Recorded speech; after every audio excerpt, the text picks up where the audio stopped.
자, 여러분 안녕하세요. 오늘은 이제 경동맥 화학색전술 TACE라고 하는 시술, 간암을 치료하기 위해 하는 방법인데요.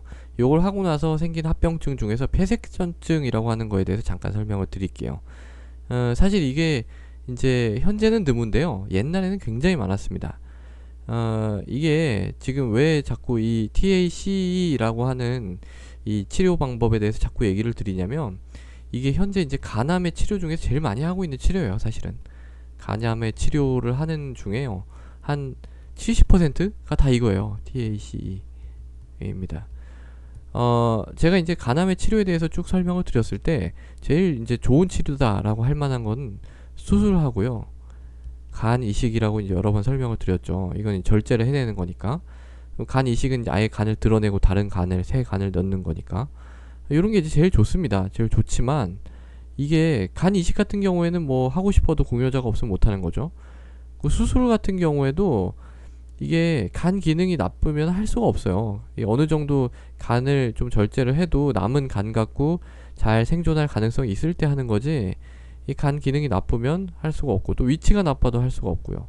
요거 다음으로 이제 좀 좋은 게 뭐냐면, 이게 RFA라고 하는 게 있거든요. 요건 이제 여기가 만약에 암이라고 하면 침을 찔러가지고 태워버리는 거예요.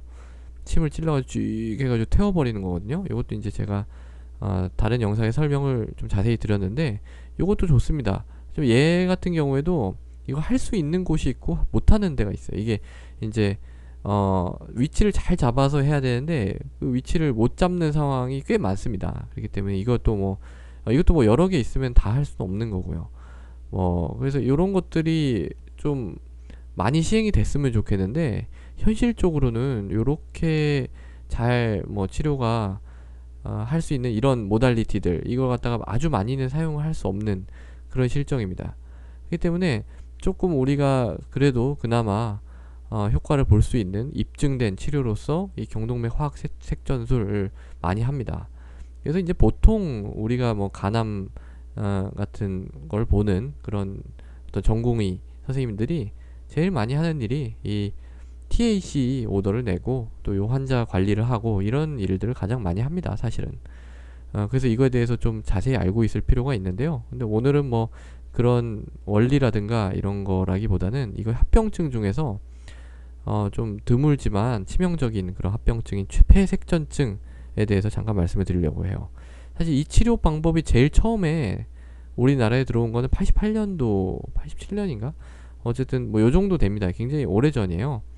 오래전에 이제 처음 딱 TAC를 했습니다. 처음 TAC. TAC 뭔지는 제가 설명드렸는데, 자, 여기 이제 뭐 제가 그림을 아주 잘 그리는 편은 아니라서 죄송합니다. 근데 뭐냐면 이 하얀 색깔로 간 부분, 제가 그려놓은 부분이 간 문맥이고요.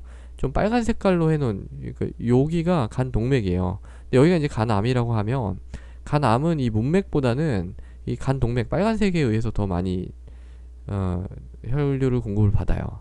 그렇기 때문에 관을 넣어가지고 여기다가 이제 항암제를 주입을 하고 이 색전 물질을 여기 막아버리는 거죠. 이렇게 막고 이제 항암제를 주면은 얘가 이제 죽겠죠. 이런 원리로 이제 하는 거예요. 그래서 이제 이렇게 하면 되겠네 이렇게 생각을 하고 치료를 계속 했단 말이죠. 딱 했는데 이렇게 하니까 환자가 조금 있다가 숨차다 그래요. 숨차다 그러고 열난다 그래. 막 열난다 그러고 그러다가 조금 있으면은 너무 숨이 차서 안 되겠어요 하다가 뭐 중환자실 갔다가 막 사망하시는 경우도 있고, 이게 굉장히 이게 합병증이 심했던 거죠. 그래서 이때만 해도 이거 뭐 이런 치료를 우리가 할 수 있을까 이렇게 이제 생각을 했단 말이죠. 근데 그걸 이제 잘 원인을 살펴보니까 이게 색전 물질이 이 위에 있는 폐로 이제 여기가 이제 위에 폐가 있거든요. 폐로 이제 가는 거예요. 그래서 폐가 막 색전이 돼 버리는 거예요, 이게. 그러다 보니까 당연히 이제 숨이 차고 열이 나고 하는 거였죠. 그게 이제 단락 때문이라는 걸 알게 됐어요. 그러니까 이 간에 있는 혈관이랑 폐에 있는 혈관이 이제 좀 연결이 돼 있는 그런 부분이라는 거죠. 그래서 이제 이 단락 같은 거를 해결할 수 있는 방법이 그동안 발전이 많이 됐습니다. 그래서 최근에는 이제 이런 폐색전증 같은 게 그게 많지는 않아요. 지금도 뭐 안 생기는 건 아닙니다. 정말 굉장히 조심스럽게 하고 기술이 많이 발전을 했기 때문에 이런 거를 좀 많이 줄였죠. 많이 줄여서 지금 간암의 치료를 거의 뭐 뭐 절반 이상의 간암의 치료를 이 TAC가 전담하고 있다. 이렇게 봐도 큰 무리가 아닙니다. 그러면 이런 폐색전증은 누구한테서 잘 발생하느냐 하는 게 좀 조사가 됐는데요. 첫 번째는요, 이 종괴가 클 때. 아무래도 간암이 뭐 요만큼 있는 것보다 이렇게 크게 있으면은 약을 더 많이 줘야 되잖아요. 약을 많이 줘야 되니까 당연히 이 폐로 많이 날아가겠죠. 클 때. 이제 종괴가 간 정맥하고 맞닿아 있을 때, 침범해 있을 때, 이제 이렇게 닿아 있다가 우리가 이제 간 문맥하고 간 동맥으로 가는 혈류를 공급을 받고 나가는 곳은 간 정맥이라고 그랬어요. 이렇게 나가는 부분이 간 정맥인데 이 종괴가 여기를 침범하는 경우에는 이게 더 이쪽으로 이제 약을 막 줘야 되잖아요. 그럼 간 정맥 쪽으로 이제 약이 막 들어가도록 하려고 하다 보면 이제 이게 폐 쪽으로 많이 좀 갈 수가 있습니다. 그 다음에 워낙에 이제 간 경변이 심하면 단락이 많습니다. 간 경변이 심한 경우, 그리고 이미 좀 질환이 있었던 경우, 이미 이 폐가 안 좋아, 뭐 이런 경우에는 사실 뭐 좀 합병증이 발생할 확률이 높겠죠. 이미 그러니까 조금만 이게 색전 물질이 날아가도 더 증상이 심하게 될 가능성이 높겠죠. 그래서 심장이라든지 폐질환이 있을 때 또 위험하고요. 그 다음에 이제 동맥 중에서요, 이제 하부 가로막 동맥이라고 하는 데가 있어요. inferior phrenic artery인데 요 부분의 동맥에 색전을 하면 이게 이제 그 위치가 묘하게 돼 있어가지고 폐로도 막 가고 그럴 가능성이 꽤 높습니다. 때문에 요런데 이제 색전을 할 때는 우리가 색전 물질로 사용하는 리피오돌이라고 있는데 요 리피오돌의 양을 좀 줄여서 사용하게 됩니다. 줄여서 됩니다.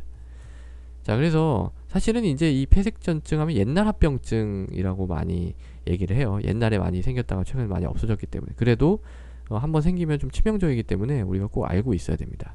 자, 그래서 오늘은 경동맥 화학색전술 합병증 중에서 이 폐색전증에 대해서 말씀을 드렸습니다. 감사합니다.